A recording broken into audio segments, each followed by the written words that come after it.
دن یہاں تک کہ چاند پر پہنچ گئے اور مسلمان باتیں کرتے رہ گئے. اکثر جملہ سننے کو ملتا ہے غیر مسلم ترقی نہیں کر گئے, حقیقت میں مسلمان خود پیچھے رہ گئے. اگر حقیقی معنوں میں یہ مسلمانوں نے قرآن کے احکامات کو اپنایا ہوتا تو یہ ممکن ہی نہیں ہے کہ مسلمان پیچھے رہ جاتے. تقریباً 150 سال پیچھے جائیں, تم 150 سال پیچھے جائیں تو 150 سال سے لے کر اب تک یہ 150 سال کا عرصہ جو بھی آیا ہے اس کا ایک ہی نعرہ تھا, ہم نے معاشرے سے غربت کو ختم کرنا ہے, مزدور کو اس کا حق دلانا ہے, غریب کو اس کا حق دلانا تھا. میں یہ نہیں کہہ رہا عمل کیا ہے, نعرے کی بات کر رہا ہوں. جو بھی آتا ہے یہی نعرہ دیتا ہے, غریب کو یہی دعوت دیتا ہے, ہم غریبوں کو حق دلائیں گے. بتاؤ تو صحیح, 150 سال گزر گیا, کسی غریب کو اس کا حق ملا ہے؟ بولو تو صحیح. آج پاکستان میں مہنگائی آئے روز بڑھ رہی ہے یا نہیں بڑھ رہی؟ صرف پاکستان کی بات ہے, باقی عوام میں دیکھتے ہیں. اپنے ملک کی بات کریں, کیا غریب سے غریب تر ہو رہا ہے یا نہیں ہو رہا؟ تو یہ 150 سال کا عرصہ گزرا, غریب سے غریب تر ہوتا گیا اور امیر سے امیر تر ہوتا گیا.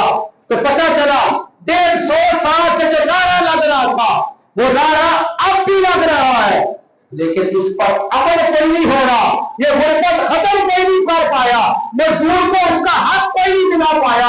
آج غریب کی بیٹی کبھی کالج میں لٹتی ہے, کبھی بازار میں لٹتی ہے, کبھی گلی محلے میں لٹتی ہے, کبھی گھروں میں لٹتی ہے, کبھی کس کے ساتھ کیا ہوتا ہے کوئی مٹا نہیں سکا ظلم کو.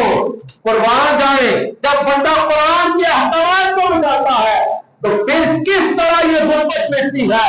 جناب سیدنا عمر بن عبدالعزیز رحمۃ اللہ تعالیٰ ہے, جنہیں ثانیہ عمر فاروق اعظم بھی کہا جاتا ہے. آپ کا مبارک دور آتا ہے جناب عمر بن عبدالعزیز رحمۃ اللہ تعالیٰ ہے.